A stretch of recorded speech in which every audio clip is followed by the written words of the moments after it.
Good evening, everyone. Thanks for joining us. Welcome to our webinar, the ADU Designed Roundtable with Local Experts. Hola y bienvenidos a nuestro seminario de web, una plática con expertos locales sobre diseños de ADU. This event is being simultaneously translated into Spanish. Este evento está siendo transmitido en vivo en español. To access that feature, click on the interpretation button at the bottom of your screen. Para acceder a este servicio, favor de oprimir el botón abajo de su pantalla y seleccionar el botón para español. We thank Gabriel Gutierrez, who is offering our audience live Spanish interpretation. Le damos las gracias a Gabriel Gutierrez, quien nos brinda la interpretación al español esta tarde. I will let Gabriel take the interpretation from here. Thank you, Lupe. For this meeting, we have some Zoom logistics to go over. We do invite the audience to submit questions using the Q&A function, which is available at the bottom of your screen. We'll be tackling questions at the end of the webinar. In addition, we're going to be inviting you to answer various polls we'll be launching over the next few minutes here. So get ready to interact with us through the next 90 minutes. Thank you for joining us. I'm Scott Johnson, and I'm the ADU expert for the Napa Sonoma ADU Center, as well as the founder of Pocket Housing, LLC. I founded Pocket Housing to help homeowners move from thought to action when building their ADUs. I'm joined this evening by several wonderful folks who I'll be introducing you to a little later. I do want to say a special thanks to Amity, our admin support superwoman, who's taking care of all the behind the scene Zoom logistics for us. Really appreciate that. If you want to contact the Napa Sonoma ADU Center, you can do so via the big red Contact Us button on the upper right-hand corner of our webpage. We should have a, yep, there's a link in the slide, or you can give us a call.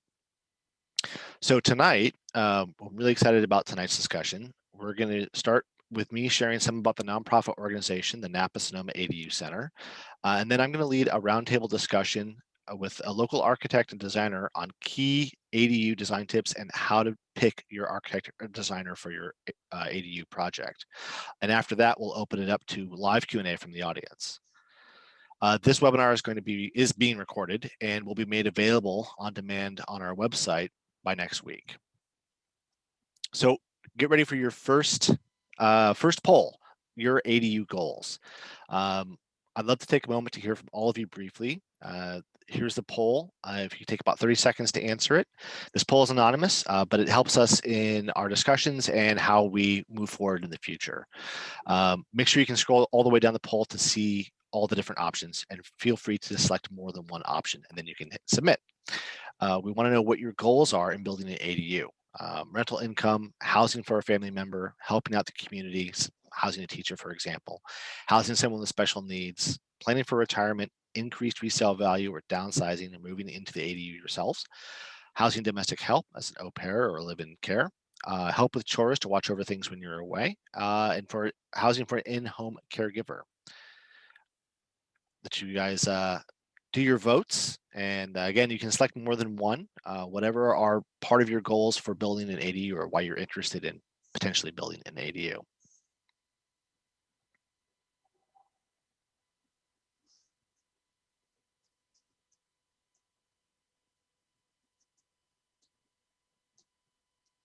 All right, so for most people, it's almost evenly split between rental income and housing for a family member, which are the two most common things I hear of when I go out and meet people on our ADU consulting visits. But there are a lot of reasons to do it, and again, you don't have to have just one reason.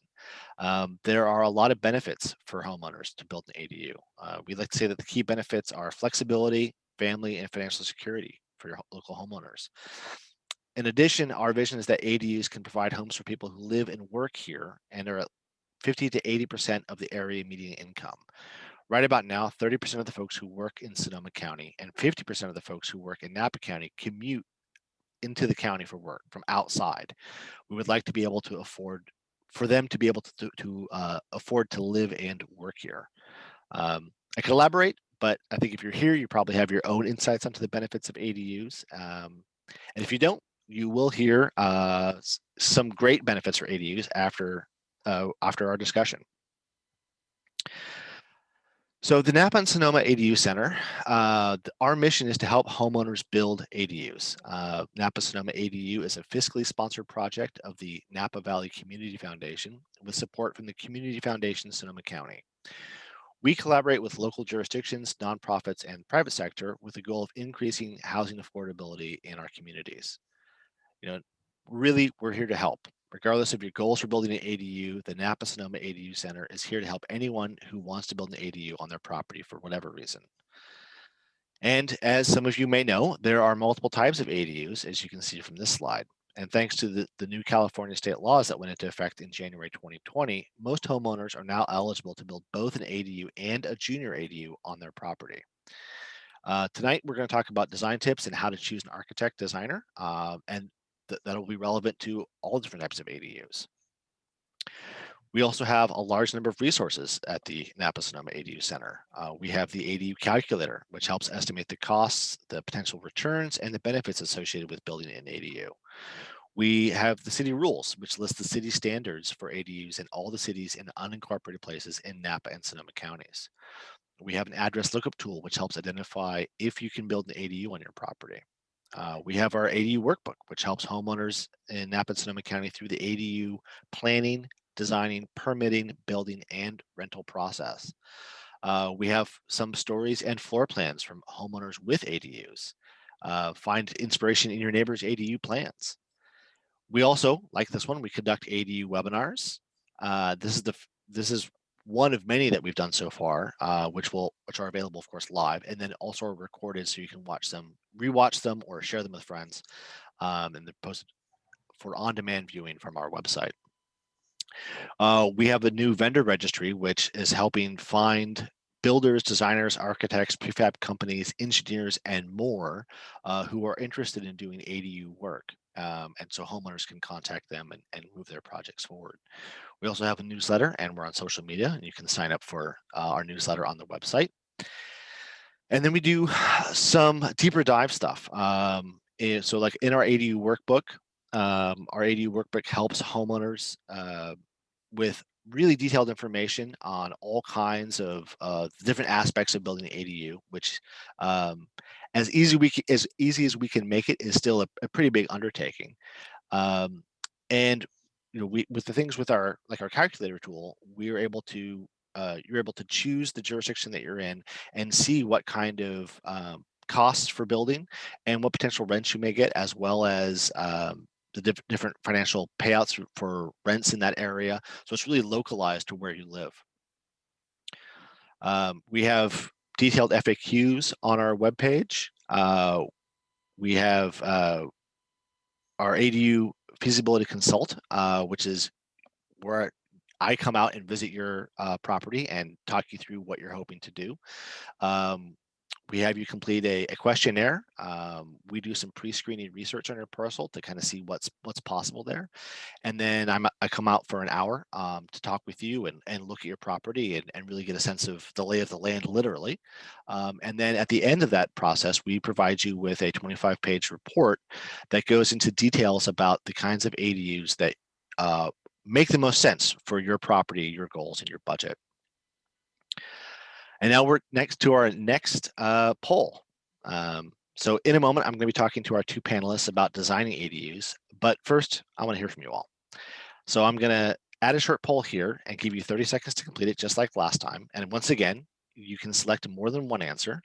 The poll, again, is anonymous, but they help us figure out who we're talking to and what people's concerns are. So what are your top concerns in building an ADU? Cost, difficulty of permit approval, difficulty of construction management, privacy, site constraints, the challenges of renting and managing the ADU, potential conflicts with neighbors, or scrutiny from the planning and permitting department. So I'll give you a few minutes, or sorry, about 30 seconds to finish answering this poll. And we can see kind of what you're feeling about when it comes to looking at doing an ADU project.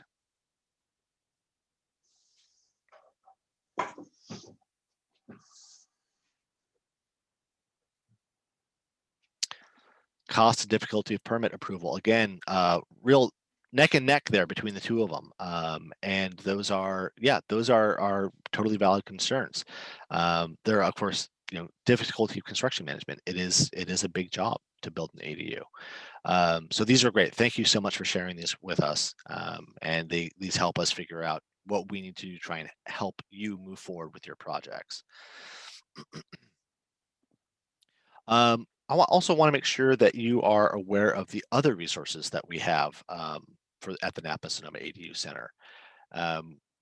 We have highlight our ADU 101 webinar, which we were done a few months ago. We covered a lot of the ADU design content that we won't be duplicating tonight, but also sort of a lot of the basics of what you need to be considering when building an ADU. That webinar also had some small space design tips as well as information on modular and prefab ADUs. So I would strongly suggest, if you haven't seen it, that you check it out. We also have tons of blog posts and FAQs on our website that have a lot of detailed information on a range of ADU subjects. Amity will paste links into the chat here for you. And if you want to hold on to these links after the webinar, go ahead and copy and paste them somewhere into a note or internet browser so that you can view them later at the end of the webinar. We also hear from a lot of folks who are interested in hearing stories from neighbors who have successfully built ADUs. And we have a series of such stories on our website, along with photos and videos talking with the homeowners who've done it, floor plans, and these are at this link, napasonomaadu.org/stories. And now we're starting to get to the nitty gritty of it. Here's the ADU process. This is sort of a flow chart of all the different steps that it takes to go through to complete your ADU project. We go over this in more depth in our ADU 101 webinar, which we just shared a link to. But to put today's conversation about design and choosing an architect in context, I want to ground us here with a note that your design process will take place after the pre-development stage of the ADU journey. Pre-development is where we come out and help and provide, which is where the Napa Sonoma ADU Center provides most of its services. It's sort of a step zero where you do a lot of thinking and talking about what your goals and what your budgets are, and receive an ADU feasibility consult from us to think through our recommendations for your ADU project. And then you get set up for success when you start to go hire your professional team. And one of the first people you should hire in your professional team is the architect or designer. And so then you get to dive into the design development portion of the project, which we're going to be talking about in depth today. And with that, I'd like to introduce you to our panelists who are joining us today to discuss ADU design and choosing the design team. Both are local experts in ADU design and have a lot of wisdom to share with us. We're going to put their bios and professional experience into the chat. We have Robin Stefani from Eighth Wave and Paul Fritz from Fritz Architecture Urbanism with us tonight. You guys can go ahead and unmute if you want. And we're just going to have a roundtable discussion talking about sort of how to pick the right designer. What does the design process look like? What are some best practices in designing an ADU?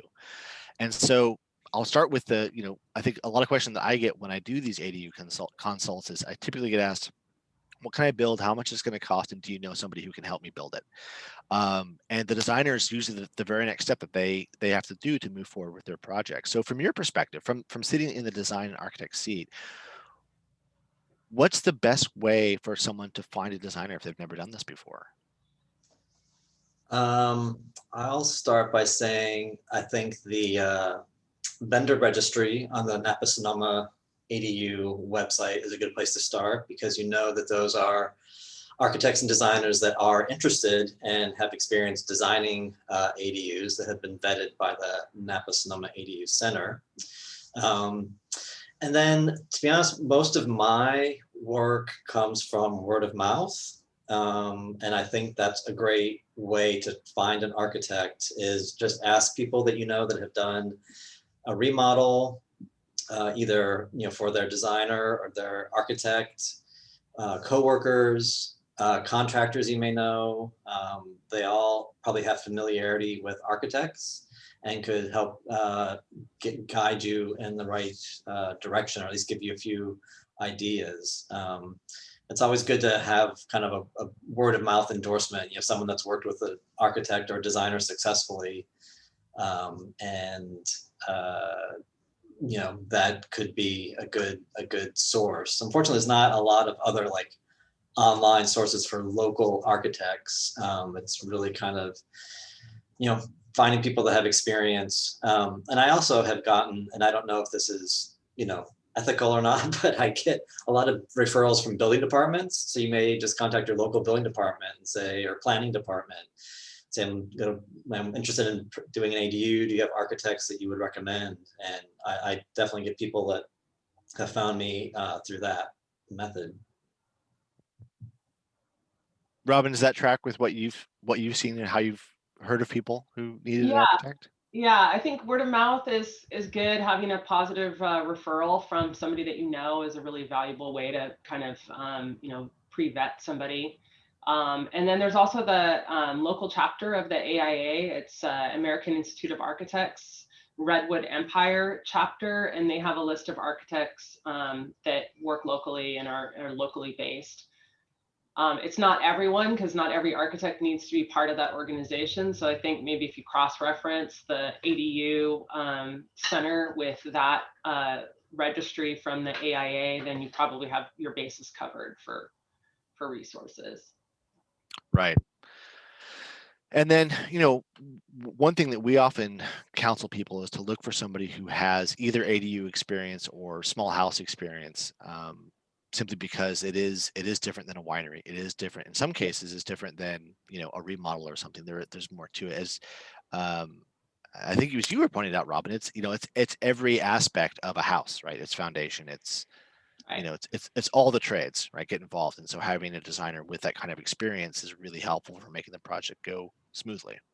Yeah, and designers and architects do different types of work. So some may be more commercially focused, and that doesn't necessarily transition over to residential. I mean, it can if they also have the residential construction, but you're going to want people with residential experience and you know, specifically small house experience would be good. It's a bonus. Right. And being local, I think probably helps a lot too. Yeah. Right. Definitely. I mean, because there are a lot of designers, you know, you can contact people from out of the area, but knowing the local building departments, knowing the local players of how to get things done, I think is probably pretty helpful. Yeah, I think that is a very important aspect, because you have all of the connections to other people that you're going to need to include in the process, like consultants, engineers, soils consultants, and then just the experience with the local permitting process is pretty valuable and can help expedite and save, you know, heartache down the road. Sometimes people from, you know, not California or out of the area don't have that local experience, and so you can kind of run into problems with that. Not necessarily, but a lot of times, I think. Right. And this is something you guys have both told me previously is that it's a team, right? It's not just the architect and designer. You're looking at a whole team. Yeah, and I Yeah. think that's kind of goes back to Robin's point. If you have a local architect, they'll have other local team members, because you're going to need not just an architect, but other players as well. And having someone that's familiar with who those other players are locally is a benefit for sure. Right. And so that could be engineering, that's going to be Title 24 stuff, that's going to be civil and structural. You're going to have other professionals involved as well at that point, right? Potentially, yeah. It kind of depends on the project and the scope and the site. Depends on how many different trades you're going to need, but it can definitely be more than one. Right. Right. And so in most cases, the designer or the architect is going to be sort of managing that team during the design process. And so they're not just drawing, you know, a set of blueprints. They're corralling you know, a whole team that has to work together and work through the process, right? Yeah. Yeah, for sure. You definitely want, you know, that's one of the architect's kind of primary responsibilities, other than the design is coordinating all these various moving parts, you know, so you need someone that has that ability to manage multiple players and on the team. Right. Right. And so that's, I mean, that's one of the reasons is, architects, it costs money. It's a professional service, and it's not just drawing, a set of house plans. There's a whole lot more to go into a successful project. It's not, you know, it's more than it seems just from what I think most people think. If they've never been through the process before, it's a lot more involved, and you guys deserve to get paid doing it. I think so. You want to eat and live indoors, then yeah, you need to Yeah, make some gotta money. get gotta get paid for your professional work. Mhm. Now, one of the things that we often tell people is that it's often a good idea to have a general contractor involved early in the design process. How do you, from the design perspective, how do you guys feel about that? I am definitely in favor of that. I usually suggest to my clients that they start considering, interviewing and talking to contractors while we're doing the preliminary design work, because I always like to suggest that, once the basic schematic design work is complete, that they have a contractor that can kind of give them some budget pricing, and kind of do a budget check-in at that point. I mean, your architect, as an architect, I generally have an idea of what construction costs, but I'm not out there pricing projects every day. And particularly these days, construction costs are kind of all over the map. Unfortunately, mostly going up. There's Yeah. not too many that are dropping, but they're kind of changing rapidly. And a general contractor is going to have a better pulse on that than your architect. So it's good to get them involved early on for that reason. And it's also, I find, when you get a contractor involved early on, they become really part of the team, and they become much more, kind of invested early on. They can help guide some decision making along the way in terms of constructability and things like that are all very useful to get sooner rather than later. And I think it's good to, again, kind of get these get several contractors interviewed up front. And again, I think a good way to find contractors is kind of word of mouth of people who have worked with contractors previously. A lot of people like to, or think they want to wait until the drawings are done, and then they're going to send it out to 3 different contractors to get competitive bids.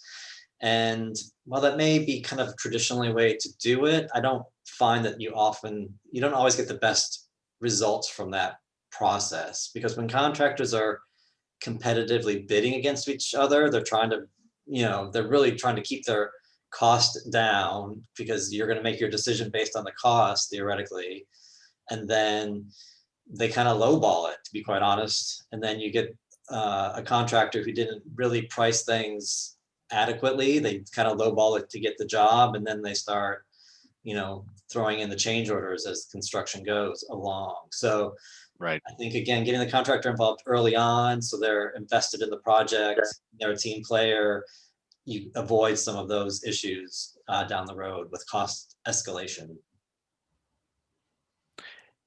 And it seems like the most successful projects are where there's, as you're sort of describing, a smooth blend between the design portion and the construction portion. It's not a hard stop of here's design development, here's building permit, construction starts. That there's this transfer of the project from the designer to the contractor being involved during the design process, and the designer being involved during the construction process as the project moves through. That seems to be the smoothest, most successful projects seem to operate that way more than, as you were describing, the design is done and now I get my bids. Yeah. Yes, I fully agree. I would add that although I agree with Paul, it's an ideal situation to be able to have your contractor provide pre-construction services and budgeting, check numbers, and constructability. The way things are right now, some of my clients have found it really frustrating to try to do that, because contractors are so busy that they're not getting a lot of response. And so for jobs where the scope of work is pretty set, and we really know what we're going to do, and there's a budget, and the budget seems appropriate. I think you can, if it's a simple enough project, you can wait until you submit for a permit, and then the simple act of saying to a contractor that you've submitted a permit shows that you're kind of committed to that design. And so when they're looking at it, they feel a little bit more like it's a real project that will be coming up within the next 6 to 8 weeks. And so you could get better traction if you wait until that point. But I think that, if, in a perfect world and where everybody has a little bit more time on their hands, you would have the contractor involved from the beginning. But given the way that it is right now, I think that you can do it if you're careful, by waiting until you have a permit, and then you will get more response from people. Right. I do agree with that. And that's something that keys into what I've been hearing from all the building professionals I've been talking to the last 6 months, is that we're really in kind of a special time for the trades, and that nobody has time, and materials prices keep going up dramatically. And I'm wondering, how have you guys been seeing that in your work? Just it's more of a challenge to get things moving because of lack of labor, lack of contractors who are available, or is there enough people out there to do the work? Whew, it's hard. It's really hard to get people interested in projects right now. I think that, again, you want to get a contractor that is interested in doing these smaller jobs, and that's a small pool of contractors. And again, that's where having local people that you're working with, they'll be able to, beg a little bit harder, and also have relationships with contractors that like to work with them. And so sometimes you can leverage your team to try to bring in, a better contractor. So that can also help. But it's a crazy world out there right now. Yeah, and I'm looking forward to the return of sanity in the building world, which it seems like the periods of sanity are smaller than the periods of craziness, depending on which, up or down. Yeah. But yeah, it feels like from what I've seen as well, that as you mentioned, Robin, it's sort of like, who's got a good Rolodex, who's got a good set of connections, who's got a good, who's got a long history in the area to be able to know who's good, who's available, who's finishing up a job in 3 months, that kind of thing. It is very much a people side of the whole project management process, as opposed to the permitting side. Right. Yeah, and I think it's a good point that Rob made. I mean, I have contractors that I work with, pretty regularly. So, I always, offer them as resources when I'm working with clients, and suggest that they contact them. And I think you're likely to get more traction that way. And with just kind of cold calling contractors and saying, "Oh, I'm going to build an ADU. Do you want to build it?" Again, having kind of a connection. Just for everything, life is that way. If you got a connection with someone, you're more likely to get something done. Yeah. Or you can get somewhere. So you're really relying on your design team for their connections to the contracting world, is a good thing to keep in mind. Mm-hmm. And that ties into something you were saying the other week, Paul, is that not just connection for contacts, but also having a connection with your designer from a homeowner's perspective, and having an ability to work with them. And do you want to talk about that sort of that personal connection between team members? Yeah, it's really important when you're hiring an architect and a contractor, for sure, because you're going to have a lot of interactions with them. As an architect, I'll be asking you a lot of questions. We'll be getting to know each other. Needing to know, I need to know kind of who you are as a person, and your ideas about space and how you live, and what your vision is for your ADU, and who's going to live there, and how you want to manage it. We get into a lot of detail, and we're going to be working together very closely, and you want to have, a chemistry with someone. And because we're going to be working on this for, months, at least, if not year or longer, to get, from project beginning to end. And it's, it's definitely a relationship that you want to have a good connection, someone that you can communicate with well, someone that you feel is responsive to you and hears what you're saying and it's not kind of on their own agenda, and same thing with your contractor, and even more so with your contractor, because they're going to be on your property every day for 6 months or more. And if there's someone that drives you crazy, you don't want them on your property every day for 6 months. So that's a really important piece of it, is to kind of get to know the personalities ahead of time, Mhm. before you get too far down the road and realize that you're just kind of pulling your hair out. Yeah. Yeah, and I think that's a hard thing to convey in a report or a checklist or a blog post of here are the best ADU design tips. Is it really is the personal side of things can really make or break a project or make it a lot more painful than it has to be. And so when we were talking about having a personal connection with your designer, your architect, your team, it really struck home. I've only done remodels in my house, but knowing the team who was in my house doing a remodel, if any of those guys were driving me crazy, it would have been a much more painful process than it had to have been. Yeah. So I think that actually counts for a lot. It's kind of the one of the shadow choices that I think people don't think about when they first get started with the process. And so that kind of leads us into someone they found, let's say a homeowner's found, they've called you, they like what you're hearing from Robin or Paul, and they want to get a contract for their design. What should, or if they're not talking to someone else, what should a typical design contract consist of, do you think? Is there sort of a typical scope of work for an ADU, or something that a set of things a designer should be responsible for, that they should be looking for when they first see their design contract? Sure. So typically for my scope of work that I perform for clients, and it depends on the project because some of them are more complicated than others, and some people have resources that they bring to the table. But a typical process would be that we go through a feasibility phase, a schematic design phase, a design development phase, a permit phase, and then a construction phase. And those phases are all they're different. Like the schematic design phase is to get the general parameters and the program set for the building, and then design development we'd be going in deeper and we'd be selecting finishes and which windows you're going to be putting in it, and getting kind of a little bit more granular. And then the permit phase is a lot of the notes and the code stuff. It doesn't really, it's more technical. It's necessary to get the permit and it's necessary to build the project, but it's not necessarily like decisions that need to be made by the client. And then obviously construction, the role of the architect or the designer would be to just make sure that the building is progressing per the contract documents or per the design.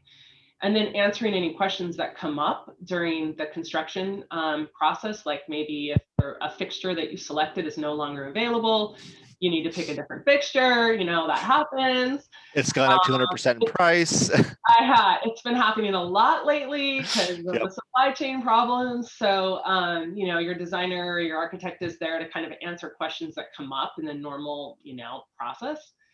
And so, the other thing that I think is important is to have that feasibility phase. And I love what the Napa ADU Center is doing because they're kind of taking the bulk of that work and providing it for the homeowners. And so I think it's a truncated process. So when my clients come from the Napa ADU Center, I have all this information that's being provided by you, Scott. And it kind of expedites. You're welcome. Yeah. Great. You make my job easier. Yeah, I do what I can. Yeah. And I think you kind of laid out for the homeowner to get started, and you're, then from my perspective, I just kind of can layer on there some of the other feasibility things and maybe a little more refinement of budget. Yeah. Estimate. But that's a typical process, and every designer and architect has a slightly different process, but most architects are going to stick to something similar to that because it's kind of the way that that we roll stuff out. I don't know Paul, do you follow that same? Yeah, I mean, that's generally my process. And usually, in regards to contracts, I'll lay out kind of kind of bullet points, like what my scope of work is, kind of in each phase, like these are the steps of this phase, this is the work that I'll perform. And so it's good to kind of see, make sure that your architect is kind of covering all the bases. Mhm. And contracts can really be tailored, depending on the level of comfort the owners have in terms of material selections, fixtures and things. I sort of customize uh, my contracts based on conversations with the owner about those types of things. If you need me to help you pick out finishes and light fixtures and plumbing fixtures and paint colors and flooring and all those things, like that's a larger scope than if you want what I refer to as like a builder set. It's kind of, you'll get a building permit with this, but it's very basic, and it's going to rely on you working either on your own or in conjunction with your contractor on going and making all those kind of more detailed selection. So there's, cost and benefits to both. If you're asking me to do that, obviously you're gonna have to pay me more to do that. But again, if you're comfortable doing those types of things on your own, you can sort of take that out of my scope and I can reduce my fee accordingly. So there's a little bit of, kind of dialogue at the beginning before a contract is even written about what exactly the homeowner wants. And then also during construction, I definitely encourage people to keep me engaged during construction, to make sure that, like Robin said, the design is progressing according to the plan. Um, and I usually do that, kind of on a time and materials basis. So, basically the time that I spent, either on the site, you just pay me kind of my hourly rate. It's not like a fixed fee or anything. It's just kind of as needed. But I definitely encourage people to keep their architect and designer in the loop for during the whole construction, just to make sure that the contractor is staying on top of things and doing it as they're supposed to be doing it. But again, that kind of goes back to the whole team method. And if it's a contractor that your architect has worked with a lot, there may be less need for the architect to be involved because we have a kind of a working relationship. They understand my drawings, they know what I'm looking for, so again, that kind of goes back to the team idea, making sure that you have a good team that understands how to work with each other. There was something in both that you guys were talking about was, and I want to touch on this because I think it's important for people who are at this, for our viewers who are at the stage where they are likely now, is the schematic portion of the design process. And that's sort of a basic floor plan kind of idea of space and what the footprint is going to be, but it's fairly simple. It hasn't been fully developed, right? You haven't spent the time yet to do all the construction drawings and the engineering, but it's kind of a conceptual blueprint, literally, of what you're going to be moving in towards. You think that's a fair description? Yeah. Yeah, I mean, my schematic design level drawings are usually still kind of at the kind of hand sketch level. And I include both, floor plans and probably elevations of the buildings through schematic design. And the design process is a very kind of iterative process. It's sort of back and forth. Like I'll present a few floor plans initially.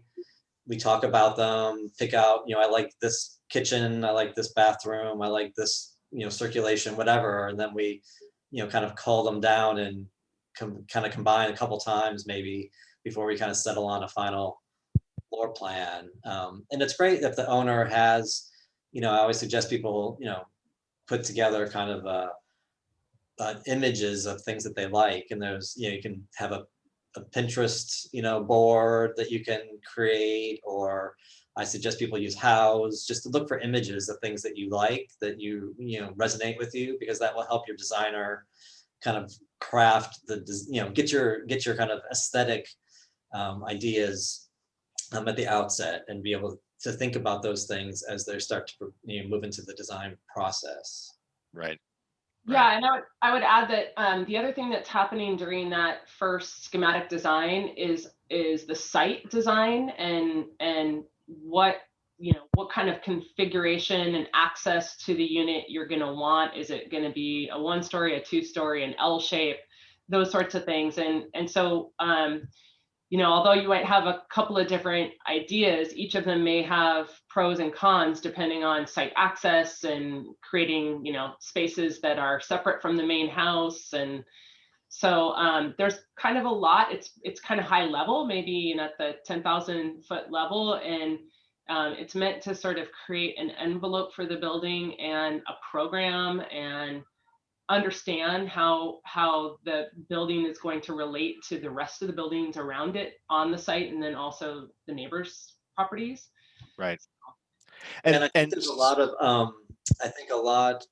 that kind of site development level really again depends on what you're using this ADU for. Is this going to be a rental property?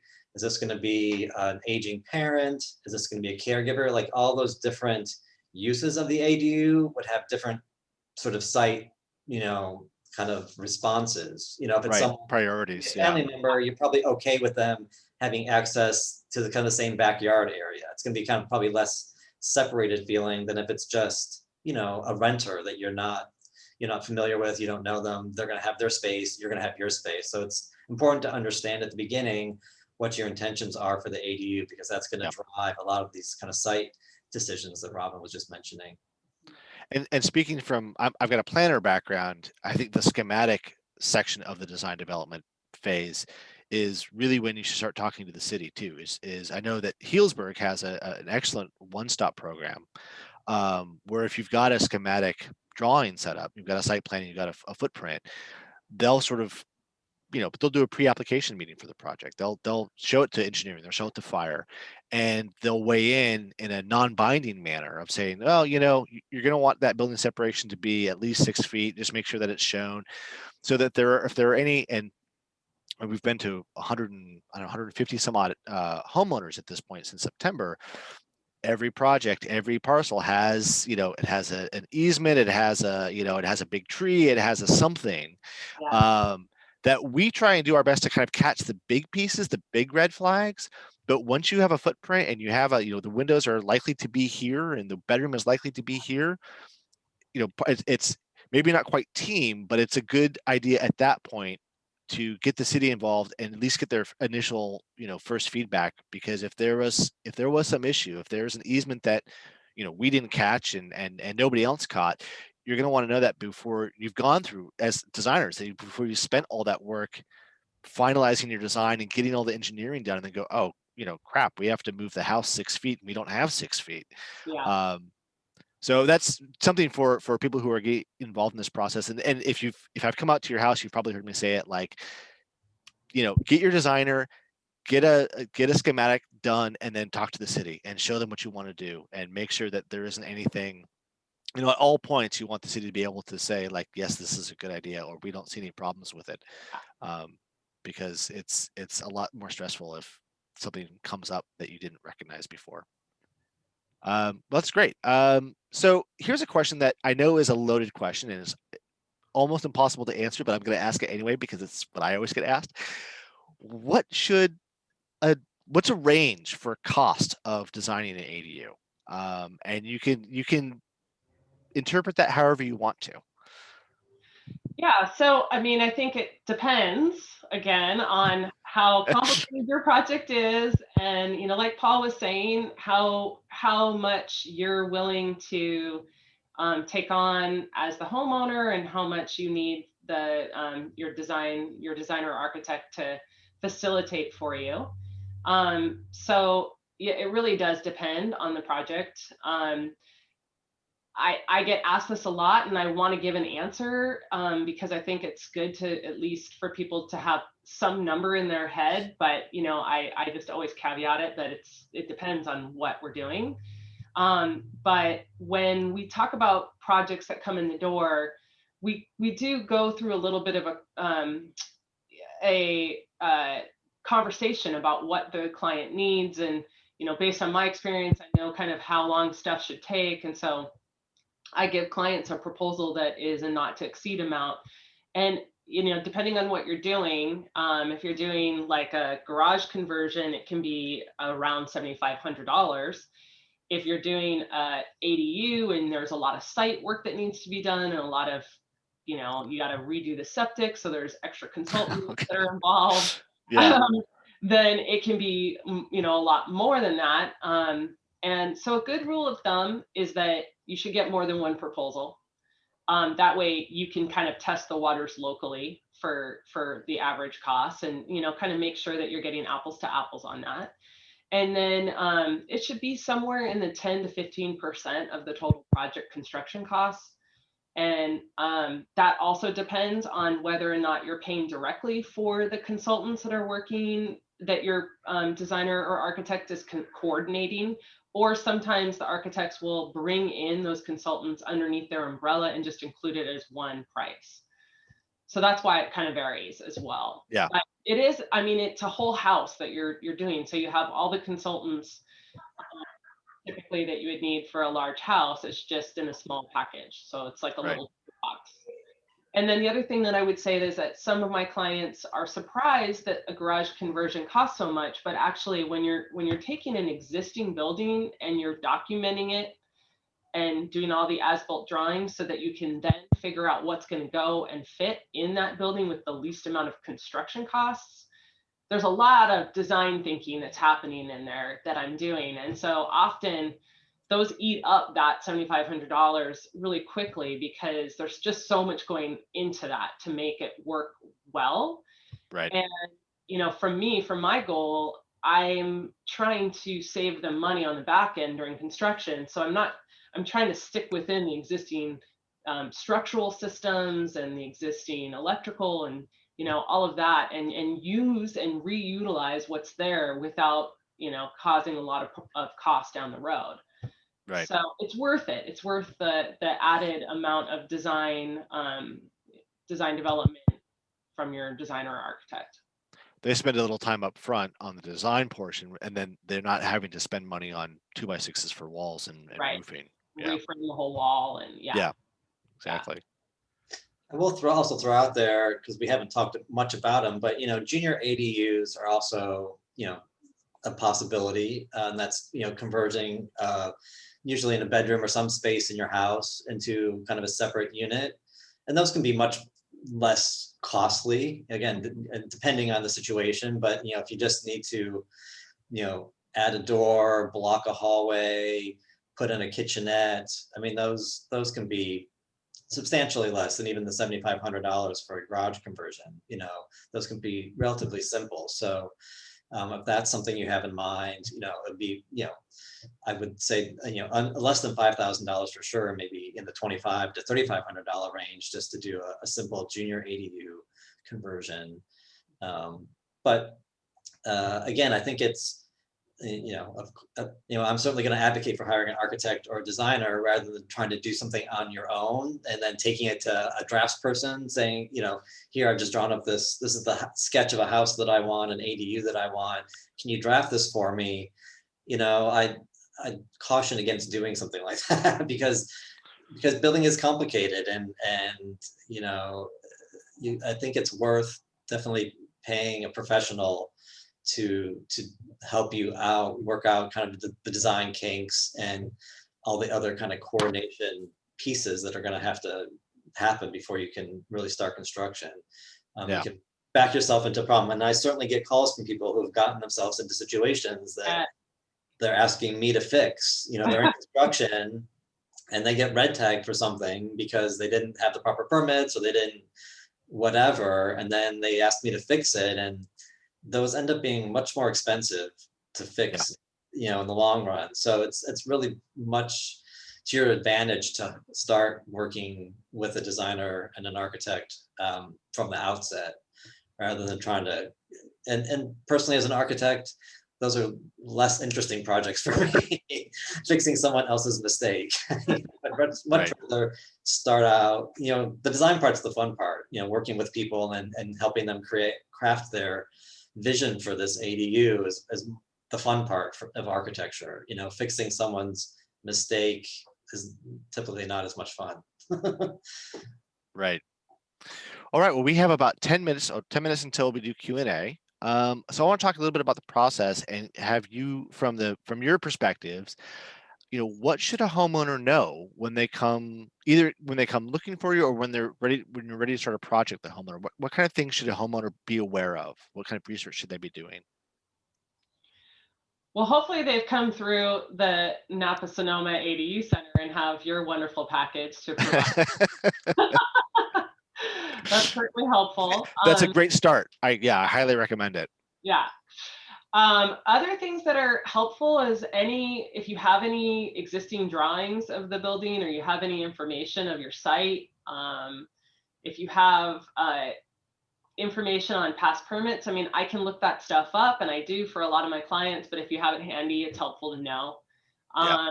And I think just some real soul searching on your financial situation and how much you want to spend, because I think that knowing that from the very get-go, and if you look at that budget from an investment perspective, and think of it, and I think Scott, you walked them through sort of that return on investment component, but it's a good investment, and maybe you only pay it back in 7 years or 10 years or 15 years, but it does tend to pay itself off, and it's a really solid investment that gives you options for all kinds of future flexibility and where you live and who lives with you. So I think it's worth thinking about the budget from the very beginning and really kind of knowing what you're comfortable with.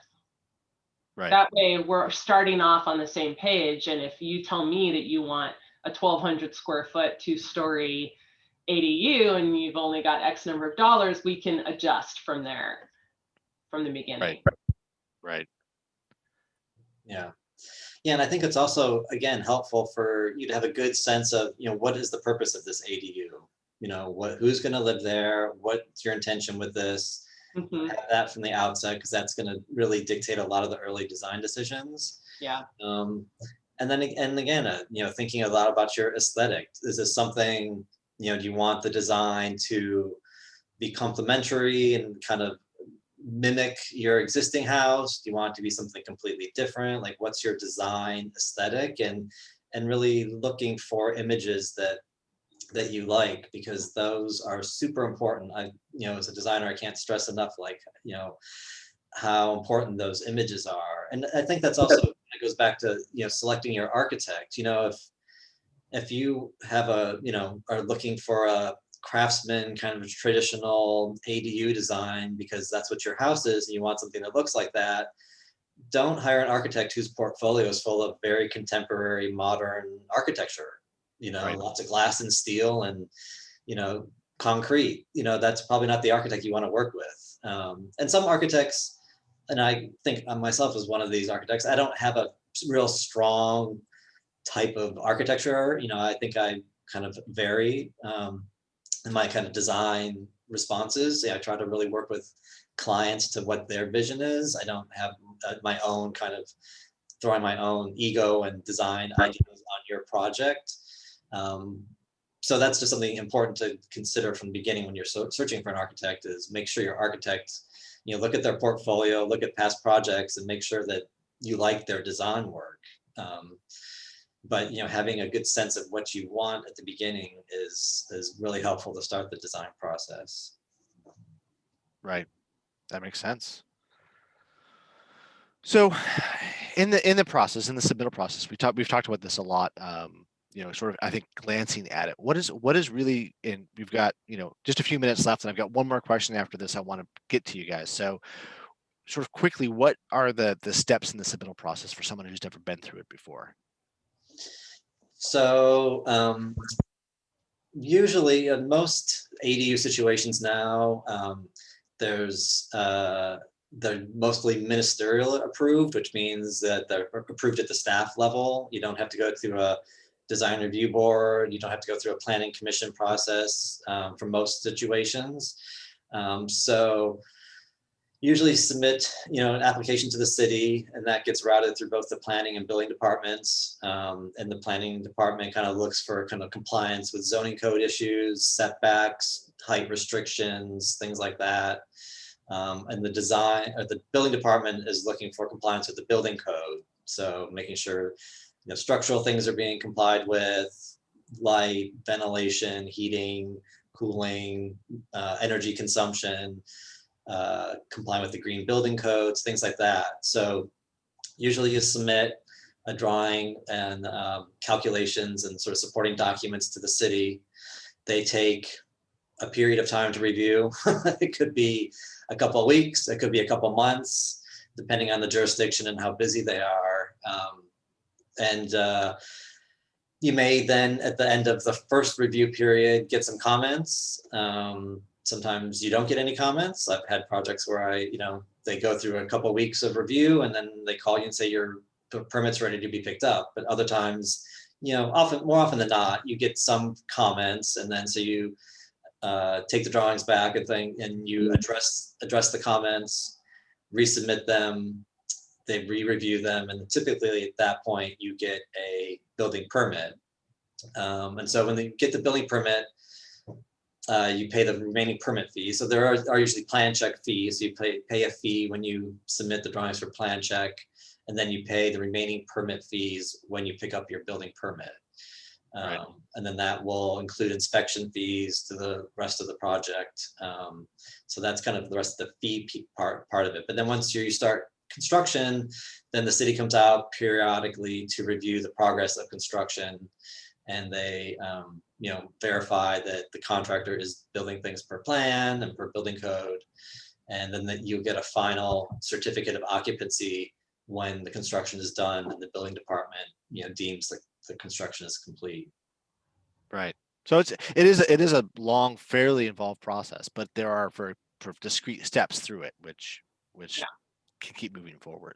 Yeah. All right, closing question. We've got 3 minutes. If you're in the audience and you have questions you want to ask Paul or Robin, you can go ahead and type them in the Q&A window, and we'll be getting to them in just a minute. But as a closing question, you guys have both completed beautiful ADUs, and you've seen a lot of different solutions and created a lot of different solutions to small space problems. For someone who's coming to it cold, who's never designed a house before, who's never gone through a sort of this kind of process, what are some of the design principles? What are some things that you think that really should be fore of mind when they come to you to design their ADU? Well, as Paul said, I think understanding how you're planning to use the space is really critical. And then I think you need to really design the space if you're going to live in it, because it's going to be a small space and it may be smaller than what you currently live in. You're going to need to prioritize how you want to allocate that small space. So if you're a chef, you might really build almost a full-size kitchen, but then maybe the bedrooms are a little bit smaller. And that's the trade-offs that you find yourself in when you're building small, is that you need to be very careful about how you use the space, because it gets taken very quickly by all the things that you need to put in a little house. Right. And then I think it's a really good idea to aim for either like a little bit of a higher ceiling or a vaulted ceiling to make the space seem larger. And I think that having at least windows on 2 sides of the main living space is key, so that you get a lot of natural light. That will help make the space seem larger. So those are, there's so many things that go in small space. you have 30 seconds. Yeah, pretty selective, really. I think we covered most of that in the ADU 101 webinar. So if you want to hear more about my opinion about that, you can check that out. What do you think, Paul? Yeah, I think definitely ceiling height's important. Window placement is key, and not only just having preferably 2 windows on 2 walls, but really thinking about the alignment of the windows, like where you're going to be in the space, and when you can be, places you're going to be generally or frequently. You want to be able to see out a window someplace, so you have these kind of longer sight lines that go beyond, and even that starts with the moment you walk in the front door. Like, you don't want to have a wall 4 feet from your front door, because that just all of a sudden just sets you off on being kind of cramped and contained. So you open the front door and you have a window straight ahead, or a door at the other end, or something like that you can see through. It gives a much larger feeling. And I also say it's just, the smaller houses, it's just paying attention to the details is very, very important. Paying attention to details is always important, but even much more so with a small house. crafting really, well thought out details and paying attention to the details just gives, even if it's a small space, gives just a much more kind of delightful, happy kind of expression. And you can appreciate, appreciating these details in the small spaces is really important to making the space, livable. Details in a small space are much bigger. Yes, Yeah. they are. Yeah. And so now we're gonna jump to the Q&A. So for, as I said before, you guys can type questions into the Q&A portion at the bottom of the Zoom screen. If we're unable to answer your question, you can email us about it. Some of the things, I'm seeing a couple of questions that I probably will have to take to email at some point. I'm going to read off a couple of questions, and you two, Paul and Robin, you can jump in and answer which one, however you want to do it. Some of these are the question from Deborah Alves, who says, do I need an architect for a garage conversion? I'm confident about doing the design and choosing the finishes. Well, you don't need one, but you probably should get somebody to help you at least with early planning, I would say, just to make sure you're on the right track, and then maybe permit submittal advice. Yeah, I mean, it depends if you're gonna have to draw it, and you're gonna have to draw it, draw it to scale, and you're gonna have to have certain, the building department wants to see plans, elevations, sections, framing plans. I mean, if it's a conversion, some of that's, pretty straightforward, but you may still be building interior walls for a bathroom or closets and things like that. So it sort of depends on your comfort level. There's no, you're not required to have a licensed architect for a project of that size. But so it just depends on, I guess, your comfort level. If you really feel confident that you can provide all the drawings that the city's going to want. And then again, there are other consultants you're still going to need. If it's a garage conversion, you're not doing anything structural, and you may not need a structural consultant, but even just opening up a window in a wall, that could trigger some kind of structural issues that you need to be aware of. And you also need a Tele 24 consultant. So you still will need other people involved. But again, I always advocate for including a designer at some point. And even, if it's just to help you kind of finalize the ideas and put the drawings together in a way that the building department wants to see them. Right. Right. I'm going to take a couple of these are to me, so I'll just take them really fast. Is it a good idea to have a contractor at the first meeting when I come out and visit with you? It's not a bad idea. We generally don't get into the details of that to the level that a contractor would. But if you have some concepts and you have a contractor who's on standby who can join us at the meeting, it's great to have their input too, because generally we look at it from there isn't a project yet. We're looking at the planning side, the zoning side, setbacks and space, and what's possible. So having a contractor there can really add to the conversation, definitely. And there is no cost for me to come out, at least to you. We're a nonprofit. We're funded from donations, state grants, and by the community foundations. So for now, this program is free, though, like I say, there is a donate button on our website, and we do happily accept donations from members of the community. This one's an interesting question, and if you guys can answer it, it says, if you have a garage that is on the property line, can it be moved away from the property line and have a second story added without it being considered new from a tax standpoint? You guys feel like you could answer that, or? So your tax burden of this ADU is going to depend on your permit that you pull. Okay. So the permit, whatever the value of the permit is what the assessor's office gets a copy of the permit. So you want to make sure that for the permit purposes, you kind of lowball that. Don't tell them I told you to do that, but There's no need to be super accurate. I mean, I think that there's a level at which they're going to be like, oh, well, no, I think you at least need to have a realistic number, but I don't think you need to include all of the things that have to do with your project in that, because really what they're trying to evaluate is you've got your base tax amount. And so they're going to add on whatever the additional, if you spent 100 grand on your garage conversion, then that's what they're going to tax you on. So you can expect to spend about another $1,000 a year in additional taxes to that. Right. Right. Yeah. As far as the moving the garage, whatever new work would be involved in moving the garage would be considered taxable. Yeah. If it's on your permit, that's what they're going to look at. Right.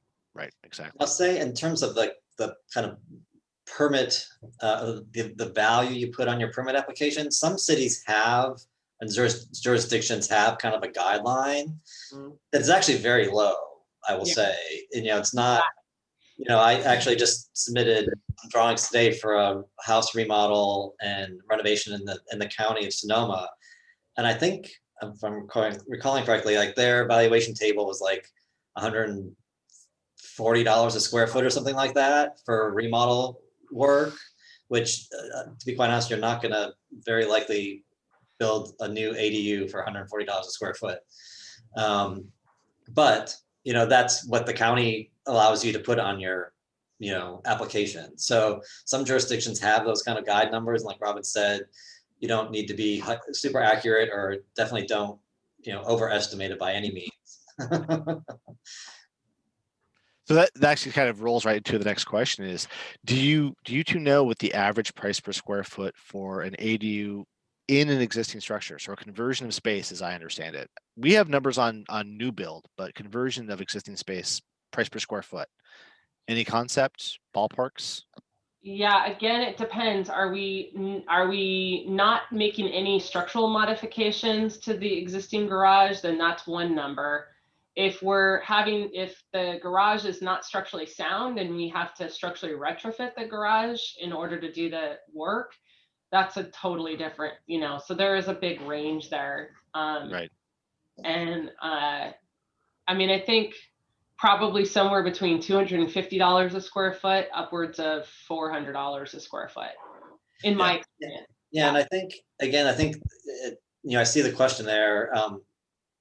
So if it's like a junior ADU that you're just, you have an existing bathroom that you can include as part of the ADU, and you're just gonna, build a wall between the junior ADU and your house and a hallway and put in a little kitchenette. I mean, that can be really pretty affordable. If you can go buy a kind of one of those pre-manufactured kind of kitchenette systems, or even just to buy some cabinets and some small appliances.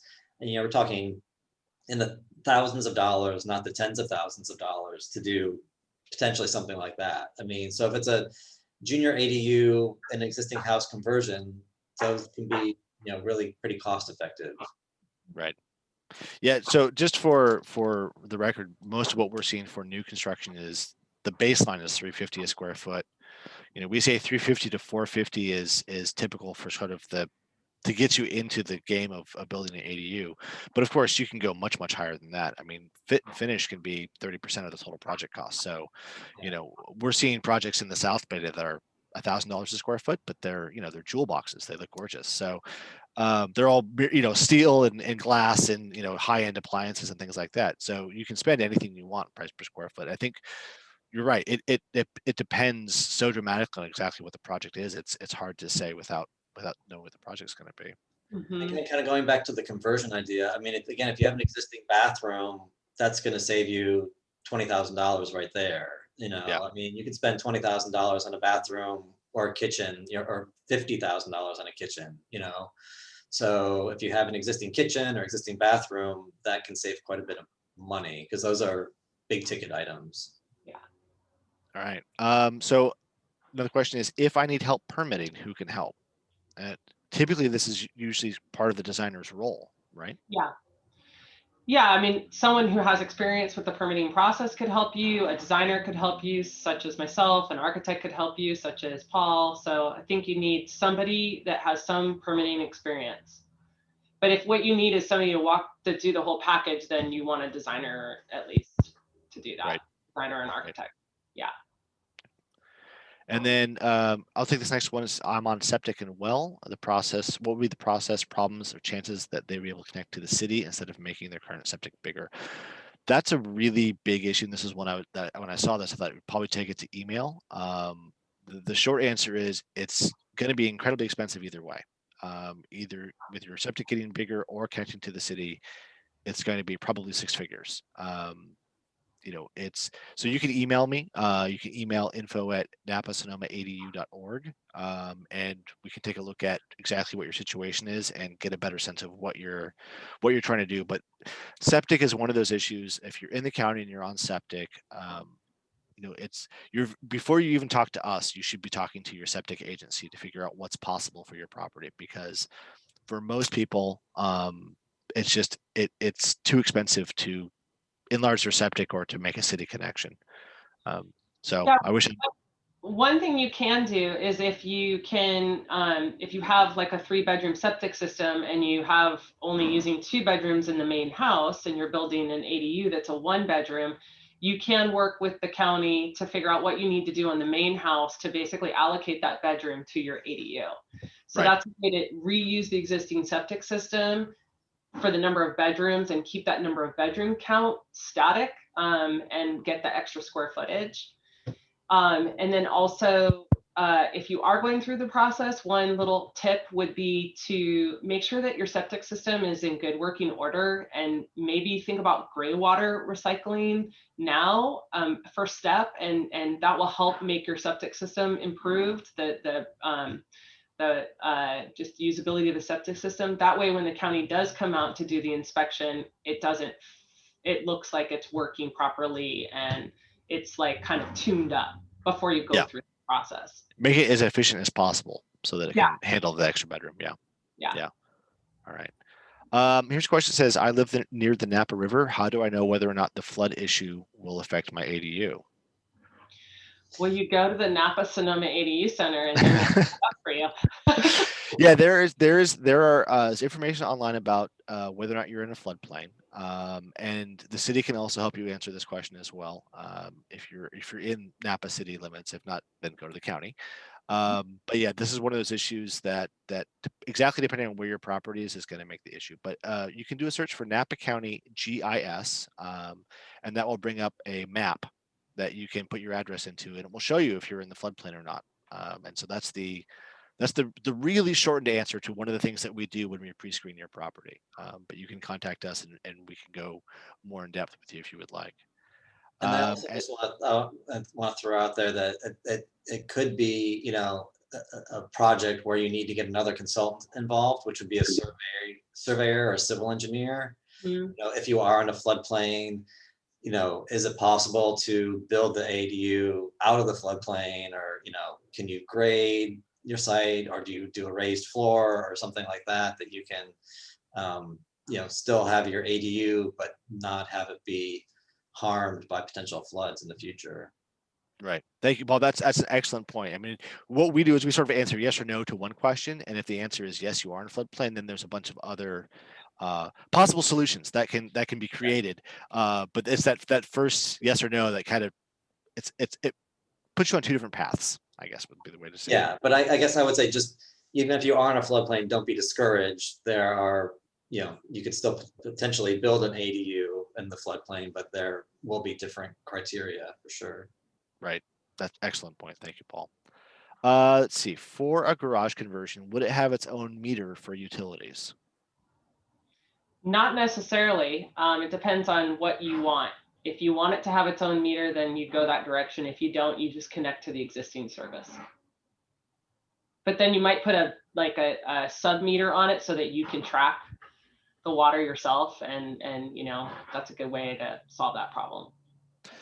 Yeah, and it also depends. It depends on your existing utility sizes. You know, if you only have a 100 amp electrical panel, you may want to upgrade that. You know, you can still combine it with your ADU, have everything on the same electric meter, but you may want to upgrade your electrical service just so you have enough power for both the ADU and the existing house. So, but yeah, there's no requirement. I don't think any jurisdictions are allowed to require a separate meter. They used to Nope. Yeah, they used to. require separate meters, but the state has now said that they can't make you have a separate meter for it. So Yep. it's kind of up to you. And I think for most people, my general recommendation, and of course, as with everything, is do your research, talk to your designer team.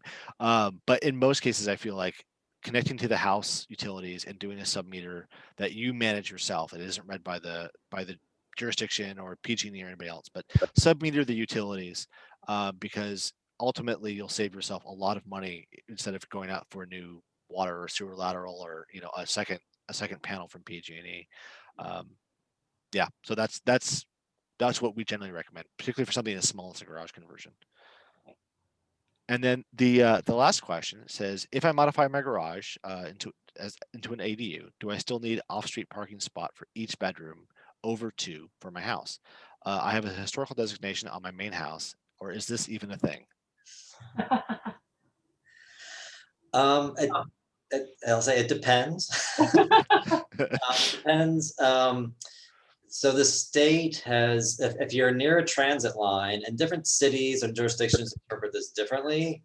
But if you're within a half a mile of a bus route, basically, the city cannot require any parking for your ADU. Beyond that half-mile distance, they can require parking for your ADU. But then in terms of the overall parking situation on your property, that depends greatly from jurisdiction to jurisdiction. Like the city of Santa Rosa, I think requires for single family houses, like 4 parking spaces, plus potentially 1 for your ADU. Now, some of those can be on the street, but again, it depends. Sebastopol only requires 2 off-site parking spaces, or off-street parking spaces. So I believe Healdsburg doesn't require any for an ADU. And some cities just exclude ADUs entirely. I know Sebastopol, they are fairly, Sebastopol has a bus that goes around the city like once every hour, and basically it does this loop. So the loop pretty much makes everything in Sebastopol within a half a mile of the bus route. So for all intended purposes, there is no parking requirement for ADUs in Sebastopol, because everything in Sebastopol is within a half mile of this one bus route. Now, some cities say it has to be like a 20-minute head time for the buses, or they have kind of other requirements on that. But so it kind of depends on where you are, what the situation is. So you don't necessarily have to have one. There are ways that you don't have to have an extra parking spot, and even if you do garage conversions or convert a carport, it used to be that you had to replace that parking with off-street covered parking somehow, and that's no longer the case. So what the case is for your particular property depends on your jurisdiction, depends on how far from a bus route. But there is hope. Yeah. And I believe that's all the questions. If there are any other questions, I would type them in very quickly. And if you want follow-ups to some of the things that we've said, you can again email info@napasonomaadu.org. But that's excuse me. But that concludes our question and answer portion. Let's see. So we hold webinars regularly, and we do several. We've done, I think, 2 this month or 2 last month, and we'll do several over the summer as well. And going back into last year, we have more webinars. They're all available offline. They're recorded either from our website, from YouTube. You can view them at any time you want. We have another webinar coming up in mid-July. This is the similar format to this one. It's another roundtable. At this time is with 2 people from the building side of the equation. And we'd love to have you come out and ask questions and hear what they have to say. You can register today at the link that Amity is sharing in the chat. Oh, I see there's one more Q&A. Let me take a quick look. Oh, thankful. Great. I'm glad this was helpful. We encourage you to visit our website, sign up for our newsletter, and connect with us via social media. Stay up to date on all the new resources. We're constantly developing new resources for homeowners and improving and getting out new information on ADUs as we go through this whole process together. You You can visit our website to learn more of our other events. That's napasonomaadu.org. There's the link. God, Amity is so good. It's a good idea to stay in touch with us and with the city as people are getting more ADUs through the system. The rules are being refined, and so, we're seeing in some cases what was the rules at the beginning of 2020 have been refined a bit now in 2021, and so it's important to stay in touch with your local jurisdiction and figure out what's making sense for them. And you need to make sure that you get information that's specific to your parcel and your project. And everything we've shared with you today is information. None of it's legal advice, and it's not necessarily advice specific to your ADU project. Always make sure to check with your local jurisdiction and with your building team professionals to make sure that you're getting the right information. I want to thanks to all of our supporters. We are a fiscally sponsored project of the Napa Valley Community Foundation with support from Community Foundation Sonoma County, as well as from the cities of Napa, Calistoga, County of Napa, and others. I want to thank our panelists, Robin Stefani and Paul Fritz, and thank everyone who came and joined us today. We'll be posting a video recording of today's webinar on our website within the next week or so. And please share that with anyone who wasn't able to join us tonight. We hope this has been informative and helpful to you all. And we look forward to seeing you all again very soon. Stay safe, stay healthy, enjoy this lovely weather. And we are going to put a post-webinar feedback survey that will pop up very shortly. And so if you can stick around to answer that, we really appreciate it. Thank you.